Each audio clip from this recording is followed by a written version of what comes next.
There used to be a time when center consoles were considered basic boats with nothing but a motor, rigging, a VHF radio, and a GPS if you were lucky. They were well built, they performed well, and they were purpose built. The 23 Albury serves as a refreshing reminder of how simple, purpose-built, well-built, and good-performing center console boats used to be built and probably should still be. Most people know Albury Brothers boats as well-built, good-performing boats built in the Palm Beaches area of Florida. And while you're not wrong, that's not where these boats started. The history of Albury Brothers boats actually goes back to the North Bahamas, the Abacos, way back in the day on an island called Man-O-War. The Albury family kind of dominates the Abacos and Man-O-War, and they have been building boats on Man-O-War for generations. And it wasn't until the early 2000s when an American boat builder, Jeff Lichterman, saw the potential these boats had in the American market, how well they were built, how good they performed, all of the above, and went and made a deal with the Albury family to manufacture most of the boats in Florida and sell them under the Albury Brothers name. Those boats that are built in Florida, they still have to abide by the same quality standards as the ones that are built in Man-O-War.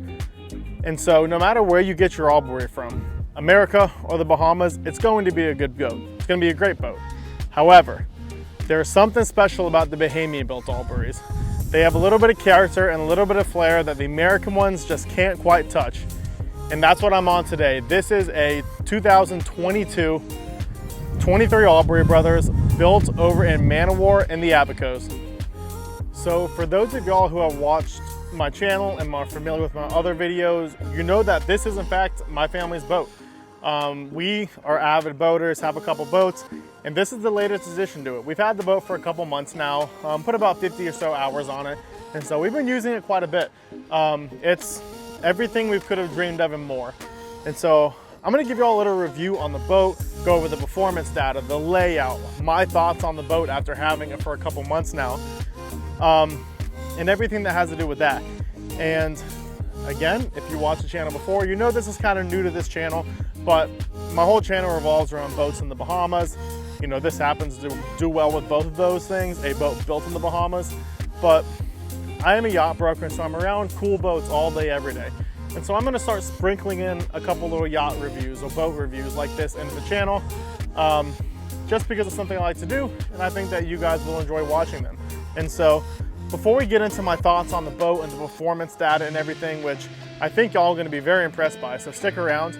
Let's do a quick little walkthrough. I'm gonna show you the layout of the boat, where everything is, why this layout is a little bit special compared to most Alburys, and I haven't done the full reveal yet on all of the options and custom little touches that we've done on this boat. So I'm not gonna touch every little tiny option that we added to this boat since we got it, but I'm gonna give y'all a good idea of the layout, and so you can get a really good feel for the boat and to see if it's a boat that might be the perfect boat that you're looking for. And so let's get into a quick little walkthrough. And so starting up here at the bow, you have a big raised deck up here, as well as a big old foredeck that you can easily put a beanbag on, sit while you're at the sandbar, lay out, do whatever you want under here. And part of the reason that's so nice is that being so big is because under it, you get this massive anchor locker. And so you can see in here, we fit our anchor, all of our dock lines, our fenders, our flare kit.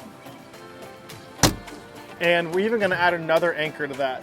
So we can keep a stern anchor on board too, because this boat's gonna spend a lot of time in the Bahamas, and over there you need a stern anchor and a bow anchor. You know, when you're at the beach, to keep your bow facing out, to keep your stern towards the beach.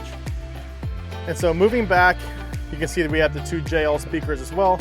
Moving back, we have the big old raised deck area. And under here, we do have a big storage compartment. Right now I have my backpack and some life jackets in there, but it's pretty big, goes forward, goes to the sides as well.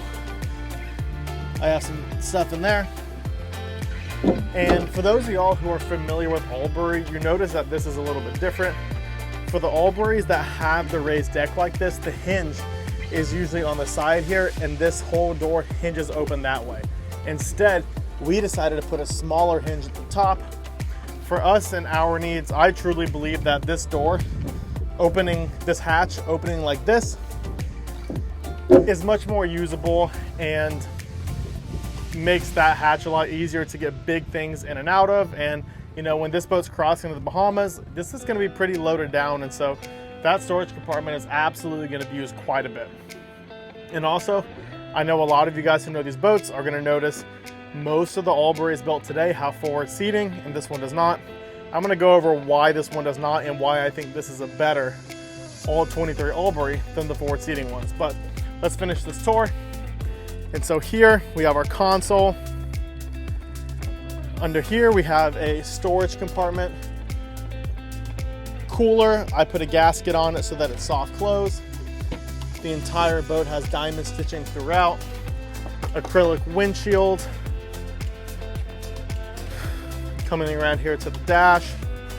We did ours decently nicely optioned. We have our Garmin screen, our Yamaha display, a smaller Garmin, our Fusion radio, throttle, Zipwake trim tabs, your engine start stop, Edson steering wheel, and a custom switch panel. Usually Albury just has the standard rockers or the blue water breakers, and a friend of mine, a Bahamian friend of mine we bought this boat from, he's built a couple of these things now, and so he has a couple little custom touches he does on these boats, and this breaker panel right here is one of those custom touches. And so underneath we have access into the console, and I'll get into that after I do the full walkthrough. And then you also have access to the console in this little side door here.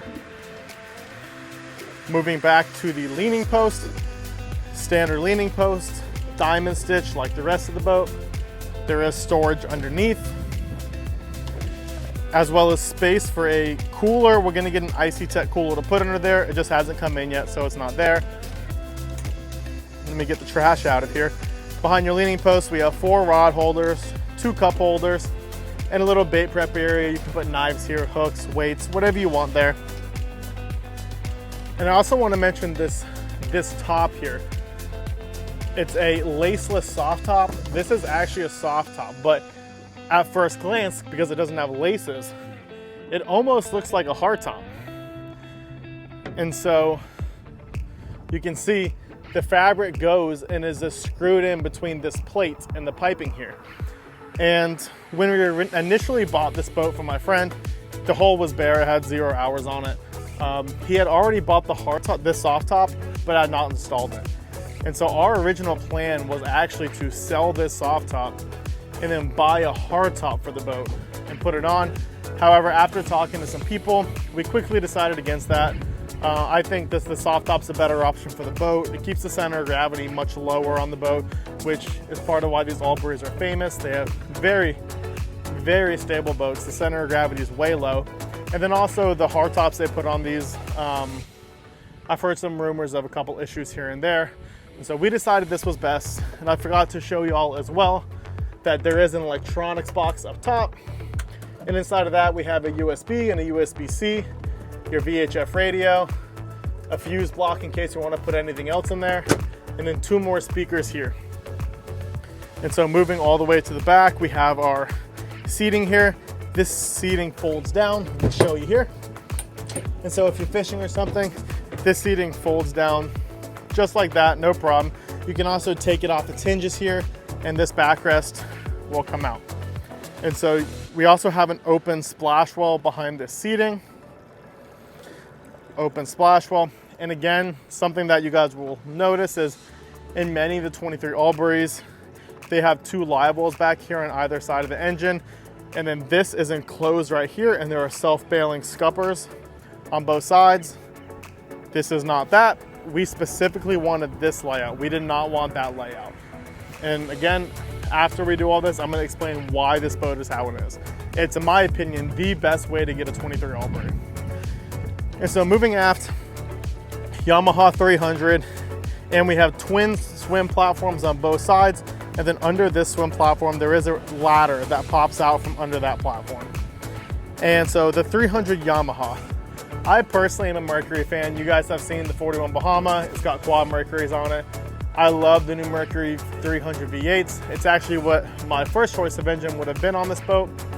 But the Yamaha F300, it's a great motor, and actually this is an awesome boat with this motor. The boat really likes this power, and the whole speed on these Alburys, it really doesn't matter how much, you know, power you throw at these boats.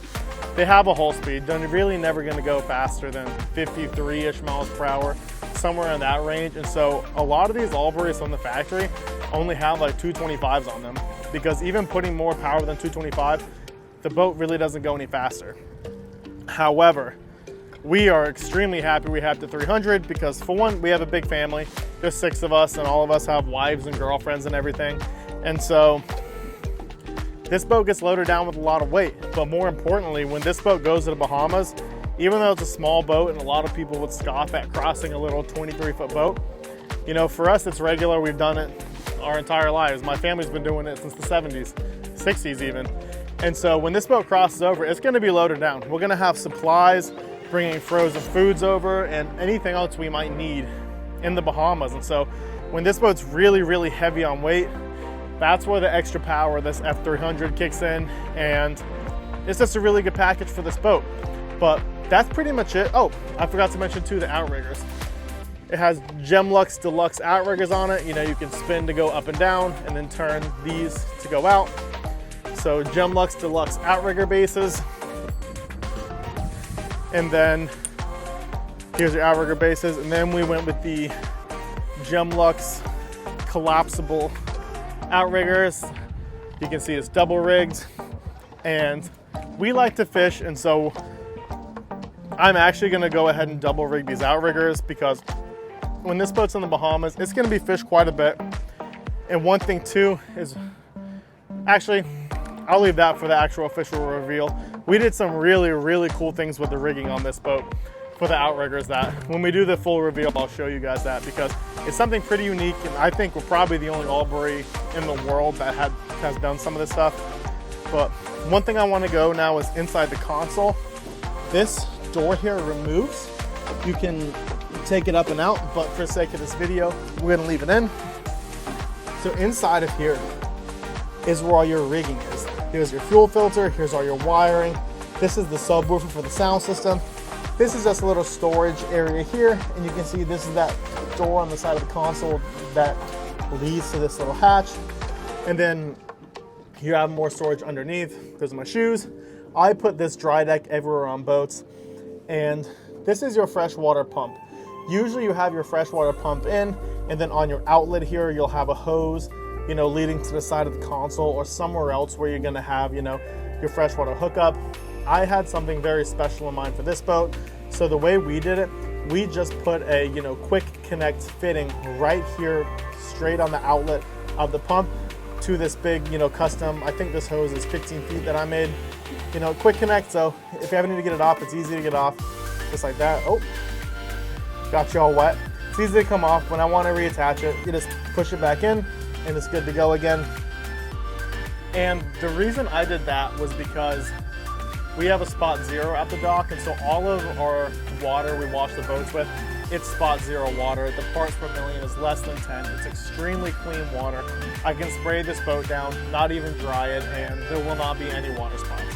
And so the fresh water tank on this boat, which it's forward in the bow under that anchor locker, that compartment will never have anything but spot zero water in it. And so I wanted to basically be able to wash down the entire boat with onboard water. So if we're out fishing on the way in, once we get in a no wake zone, I can take this hose, spray down the entire boat. That way, by the time we get to the dock, the boat's completely sprayed down already and clean. All the salt is off of it, the fish blood, whatever it might be. All I have to do back at the dock is unload our things, refill the tank with spot zero water, and we're good to go to the next day. So that's the reason for this and why I did the super long hose. And it actually just tucks away super nicely under here. And then when this door is up, it keeps this little gap down here. It's probably 3.5, 4 inches. So the hose just slides nicely under that. It's actually, in my opinion, way better than those retractable hoses that always go bad. Any metal bits always rust out. I think it's a much better option. I can replace the entire hose at any point in time that I want. It's just a really clean option, and that's kind of something I came up with, having been on boats my entire life. and been working on them my entire life. It's just a little custom touch that I came up with that I think is a lot more usable than most of the other freshwater systems on boats.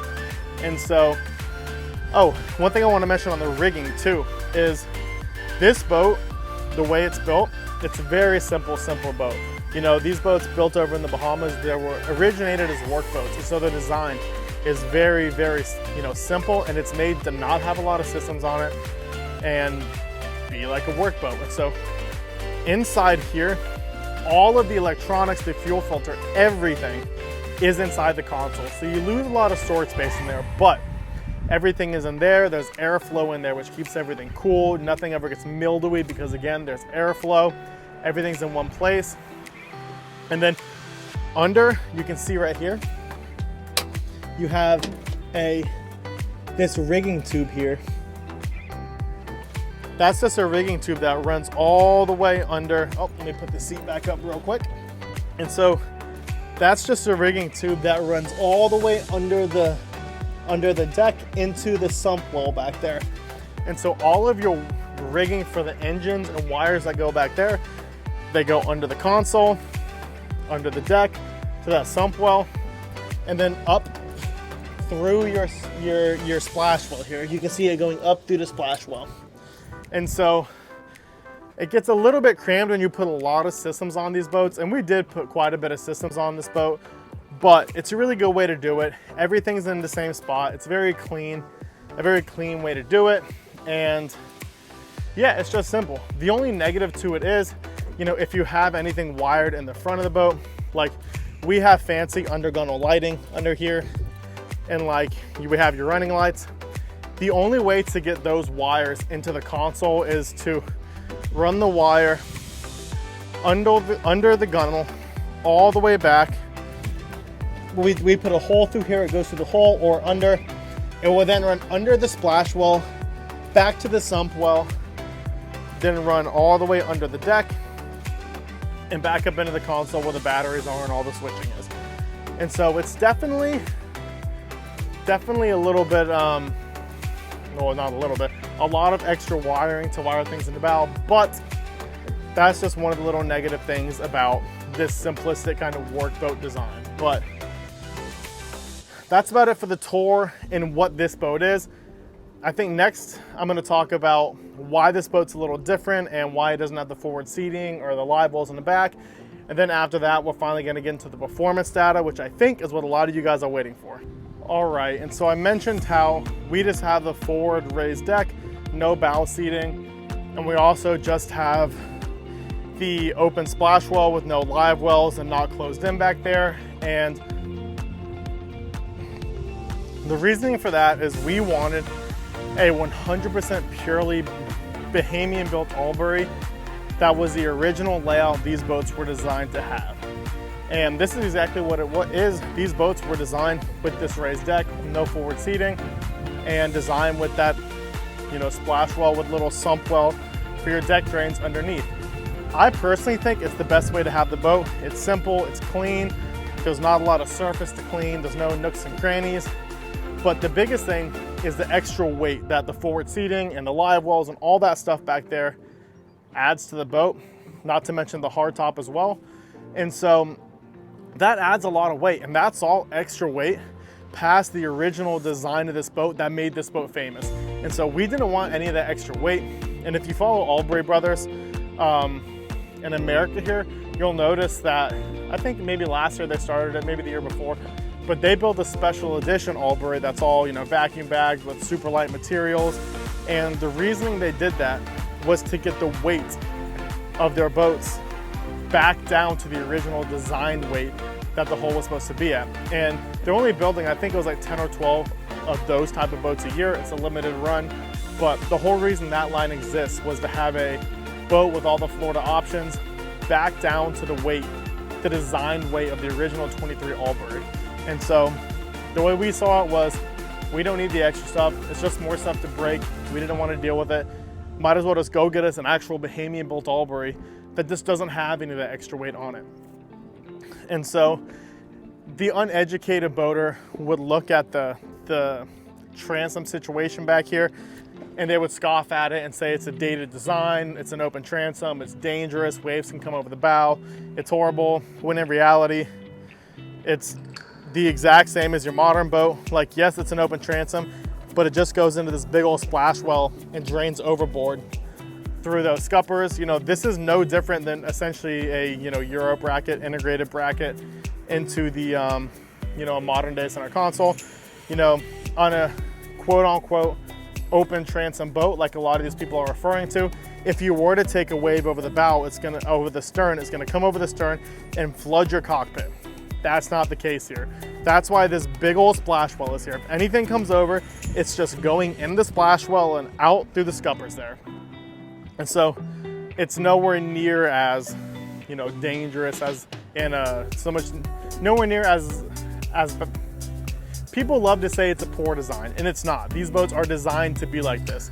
And they also have a lot of reserve buoyancy in the stern, and so getting a wave to come over that stern, it's pretty hard. It's not very easy. And so I wanted to nip that one in the bud real quick because it's not an issue.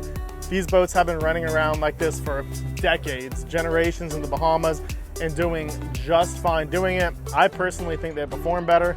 You know, Albury will build you the 27 or the 20 or the 33. I don't think they will with the 23 with a bracket, but you know, it's not, for me, there's also a level of heritage to it. This is how this boat was supposed to be, and so this is how it is. And part of why we also wanted this Bahamian one, I'm sure as you can tell from my videos, you know, I spend a ton of my time in the Abacos, right now, like over half my time. And my family's been going there since probably the early 70s. And so it's an area that means a lot to me. I was, you know, grown up spending every free waking moment over there. And so the Abacos plays a very, very special part in our family. And so I like being able to support a builder over in the Abacos, and also being able to say I own this boat that was built in a small woodshed on a small island in the Bahamas. That's something that's pretty cool that pretty much no other boat, you know, boats today, the same thing can't be said about them. And so it's a unique piece, it's a collector's piece. And one thing you'll note, I want to note too, is trying to find a used Bahamian built 23 Albury in good condition is near impossible. It's extremely hard. We looked for a little bit. You can find a couple beaters here and there, but these are like collector's piece boats. People love them, more so than the Florida ones. You know, all 23 Alburys are pretty, you know, they get snatched up the minute they go up for sale. But specifically these Bahamian ones, because people like them and you really can't find them much. You know, in America, they build a ton of these things. In the Bahamas, I think they build 4 to 5 a year. It's not a lot. You know, we got very lucky because I spent so much time over there. I have a Bahamian friend who had one, you know, a hull that he hadn't finished that he was willing to sell to us. And so we got super, super lucky with it. Other people, you know, will probably be looking for quite some time for a boat this nice. But, you know, this boat's exactly as an Albury should be. Basic, clean, Bahamian, nothing fancy, no extra weight, none of the, you know, extra Americanized stuff on it. But I ranted up enough about this. We're gonna go talk about the performance a little bit and get onto that part of the video because I think that's what y'all are waiting on. All right, so I'm at the helm, as you can see here, and we're gonna get up and run the boat a little bit so you guys can see, you know, try to get a feel through the camera how this boat runs and the performance. And so I'm gonna get it up on plane and kind of just talk you through my, like, not emotions, but my feelings and how I think the boat runs and what I think it excels at, all that good stuff. And then I'm gonna go ahead and put all the performance numbers on the screen because it's, you know, the boat's not a speed demon. It was built to ride well and be comfortable, and that's what it does. And before I get off, you know, like I said, we've had this boat for a couple months now, and I've been riding on Albury since I was a little kid. And so I want to mention that these boats do run a little bit different than the average, you know, DV bottom hull that y'all are familiar with. It's a fairly shallow dead rise, but the entire hull bottom is rounded. It's not a sharp entry. And the reason for that is when it enters the water, like if you drop a basketball in the water, it lands softly and just kind of bobs up and down. That's what this hull was made to do. You know, this boat is not made to get the entire hull out of the water and be running on the back, you know, 10 feet of the hull. This boat is designed to run with a lot of hull in the water. You'll notice on the drone videos that I'll post that, you know, the bow, quite a bit of the bow was in the water, but that's how these boats are designed to run.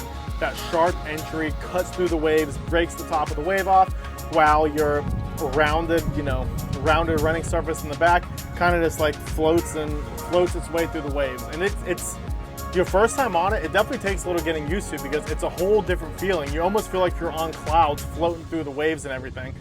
It's a really cool feeling, a very, very cool feeling. And once you get on it and get comfortable with it, when you go back to another boat, it doesn't, I'm not gonna say it feels worse than another boat, it just feels different again, because you're used to this that kind of floats its way, whereas other more DBs, you feel a little more the jolts and banging from wave to wave a little bit. This, you don't get any of it. And I am gonna go out on a, kind of break the news to y'all right now. Again, I've run this boat a ton. I don't think there's a better 23-foot class running boat in the world. This thing eats up everything I threw at it. If you go back and look at, the video of me, delivering this boat, I'll put it up at the top of the screen here. I ran that thing 200 miles solo from Nassau all the way to Jupiter, and the thing just ate it up like it was nothing. I mean, it's a super capable boat, but I keep talking. I am gonna now get it in gear, show you guys. I don't know how the audio is gonna be, because it is very loud out. It's windy and it's gonna be loud when I'm running. If the audio is that bad, I'm just gonna voice over it, but let's finally get up and run this thing. Because I was using an external microphone, when I got up on plane and was running the boat, the audio was just way too bad for me to use. You guys wouldn't be able to hear me. So instead, I'm just gonna voice over a little bit of this footage and tell you guys what was going on and my thoughts about how the boat is running and all of that. And so pushing the throttle forward and getting on plane, this boat absolutely jumps up on plane. And this has to do with what I said earlier in the video on how this is a fairly large motor for this boat, and it's well beyond the power needs of this boat. And so it pushes the boat up on plane with absolutely zero stress whatsoever. And we do also have Zipwake tabs on the boat, and I'm a big fan of the auto pitch. I don't like the auto roll settings, but I really do like the auto pitch settings. And I have that basically set so that when I'm getting up on plane, it automatically deploys the tabs fully. And then once I'm up on plane, it retracts the tabs. So it just helps you jump on plane way faster. And so that's obviously a big boost. But even without that, the boat still just hops up on plane like it's nothing. Because it has less dead rise, it's a lot easier for the motor to push the boat up on plane. And so it's obviously not a very rough day. I'm in the Indian River Lagoon. I'm not offshore, so it's hard for me to really test the limits and capabilities of the boat. But with the little bit of chop that the Indian River is throwing up, this boat absolutely eats up everything. And those of y'all who know the history of these boats, as I mentioned earlier in this video, these boats were originated from the Abacos, and they were purpose built to deal with the chop that the Sea of Abaco can throw up. And it's a pretty, at times can be a fairly large chop that the Sea of Abaco throws. And so this boat is at home in choppy waters and absolutely destroys them. And it just kind of floats its way through the waves. It's not launching itself out of the water, nor is it skipping from wave top to wave top. The boat runs with a lot of hole in the water, and so you're kind of just floating your way through the waves like you're on a magic carpet if you're on clouds. It's really is a cool feeling, and it's something that not very many other center consoles can really say about the boat. And it's not ideal for everyone, but I personally love it. I think, for a little 23-foot boat like this, it is the perfect ride characteristics, and I wouldn't want anything else. And so I'm pushing the boat a little bit, and as I mentioned earlier, these boats will never go more than 53 miles per hour-ish, 46-ish knots. They just have a hull speed, and for those of y'all who don't know what that is, hull designs have limitations on how fast they can go. Take a full displacement hull. I don't care how much horsepower you throw at it, it'll never be a 30-knot boat, in a 60-foot, say it's a 60-foot boat. A 60-foot full displacement boat will never be a 30-knot boat, no matter how much horsepower you throw at it. Different hull designs have different speed limitations, and this Albury's speed limitation, its hull speed as it's called, is somewhere in that 46-knot period. And so it doesn't matter how fast I push it, how high I trim the motor, and get a rooster tail going. It's not gonna go any faster. Does it look cool? Yes. Is it fun? Of course, it's extremely fun. But that's kind of about the limit on where the speed is on this boat.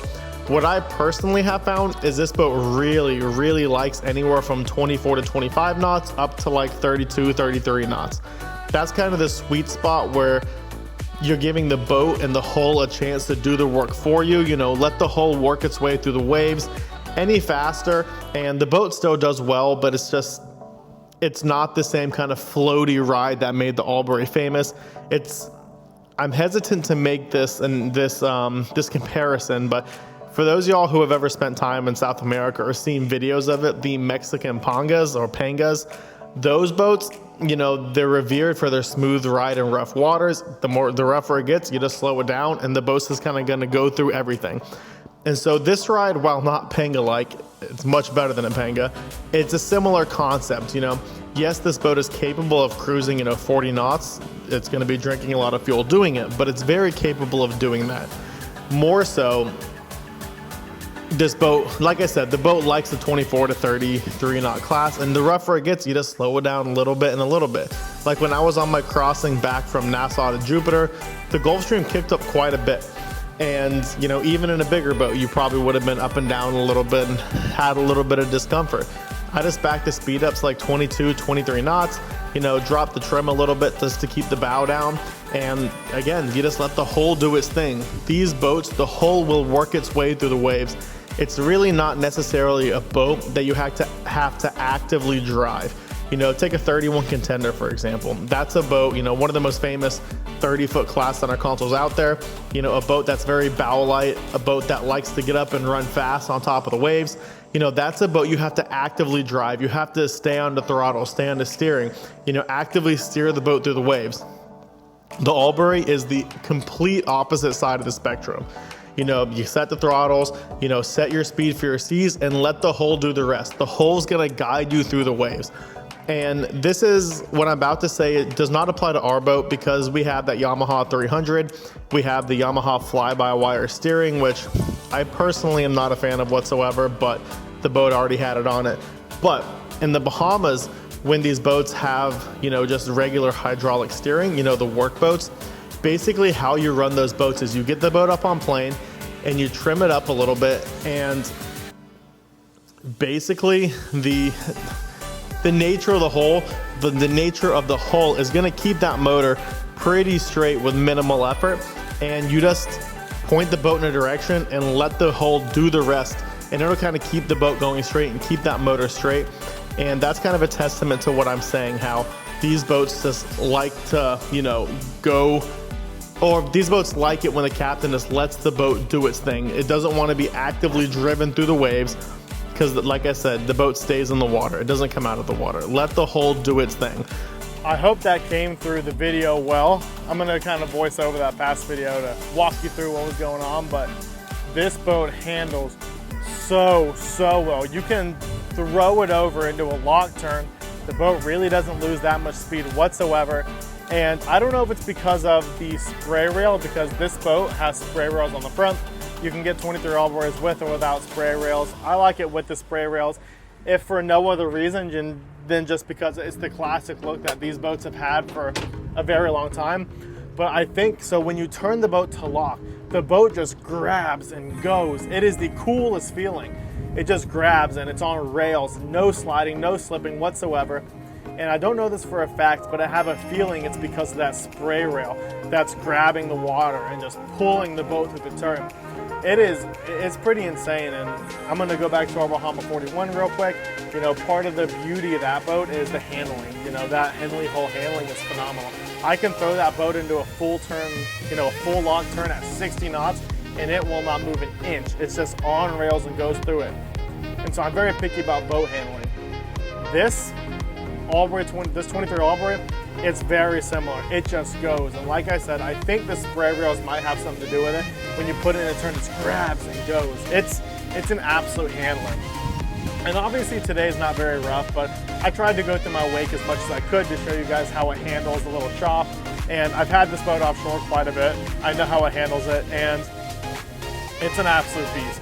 You know, when I'm out here on the river, I even find myself seeking out boats' wakes. to just go run through it, you know, at speed, because I like, you know, testing the boat. And it's the thing, it never slams. You know, if it's in a head sea, you know, weight coming towards you, drop the trim, let the, you know, sharp entry bow go to work, and it's, you know, you go, it just kind of floats its way through the wake. You don't feel anything. You know, obviously, if you're going, you know, following sea, raise it up a little bit, keep that bow up. And again, like, yes, you have some up and down movement and the boat compresses the water under it, but it's no slamming, no jarring, none of that. It just softly floats through it all. It is very, very hard to get this boat to slam. I have not been able to get it to slam one time. You know, my crossing from Nassau to Jupiter was very calm water, and so, you know, it's not that great of a test. But, you know, I still, even when I came across the Gulf Stream, which is a little bit kicked up, the boat, you know, was almost launching out of the water, never slammed. You know, it's going to get a real test. I'm going to cross over to the Bahamas here in a couple weeks, over to Treasure Key, and really test it out, hopefully in some bigger swell, you know, chop, whatever it might be. But I don't think I'm going to be surprised. This thing just absolutely eats up whatever it goes through. I said it earlier in the video, I do not think I'm not going to guarantee, I'm going to almost guarantee that pound for pound, there is not another 23-foot boat that can outride this boat.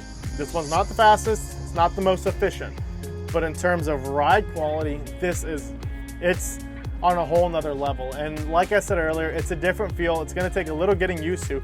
You kind of just like float your way on clouds through the waves. Your hull's not coming out of the water. You're not skipping across the wave tops like a lot of these high-speed DV boats. It's a completely different sensation, and one that I think is a whole lot more comfortable, and just one that I think outrides everything else. Now, the trade-off to that is, you know, the boat's not the fastest boat in the world, 45 knots, 46 knots. That's about as fast as you're ever going to see on these boats. And then they're not crazy efficient. You know, at 30 knots, I'm probably getting just under 3. You know, 3 nautical miles per gallon. You know, if I bring it back to like 3,500 RPM, I'm probably doing 23, 24 knots, getting 3.4 to 3.5 nautical miles per gallon. And so for our uses, that is all we could ever ask for. But it's just not, you know, that's probably 4 statute miles per gallon. It's just not anything, you know, crazy over the top. But it's a 23-foot boat. I'm used to burning 60 gallons an hour in the Bahamas. So this is nothing. I am more than happy to accept the trade-off. And so that's my, I love, if you can't tell by how I'm talking, I really do love this boat.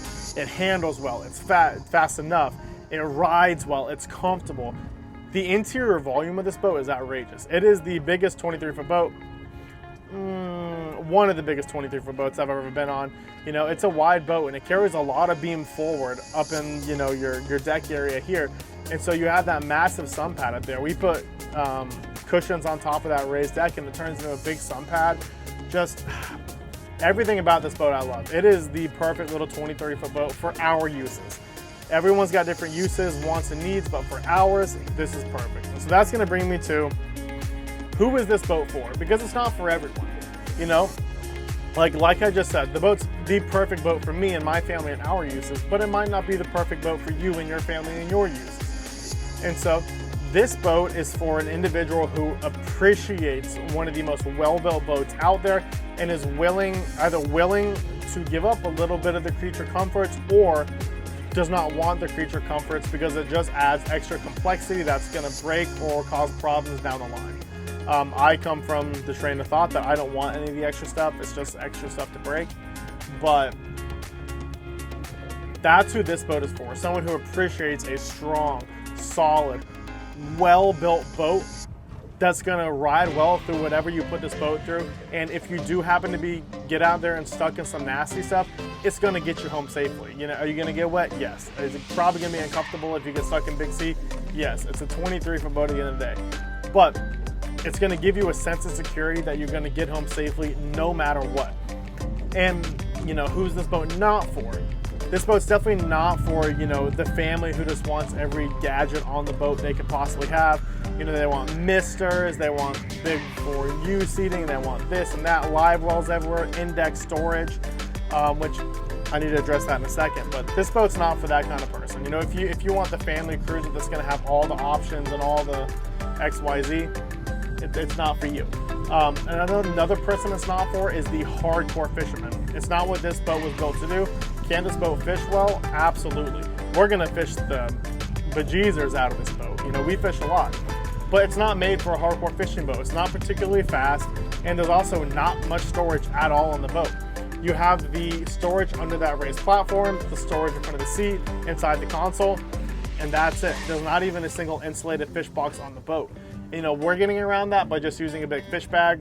For us, that works just fine. But for someone who's gonna wanna fish this thing all the time and not give up deck space, this boat's not for you.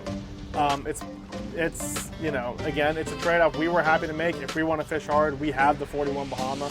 This is just kind of a cruise around, fun boat. I really do want to fish this thing hard. I want to catch a tuna on this boat. You know, is it the ideal boat for tuna fishing? Absolutely not, but it'd be a lot of fun, I'll tell you that much. And so that's why when we get it in the Bahamas this summer, I'm absolutely going to go send it and try to get a tuna or two on it. Just because I can, and I think it'll be fun. And on a nice day, it is really nice to get out there and not have to burn, you know, 200, 300 gallons of fuel just to go fishing. I can go out and burn 40 gallons of fuel and be just fine.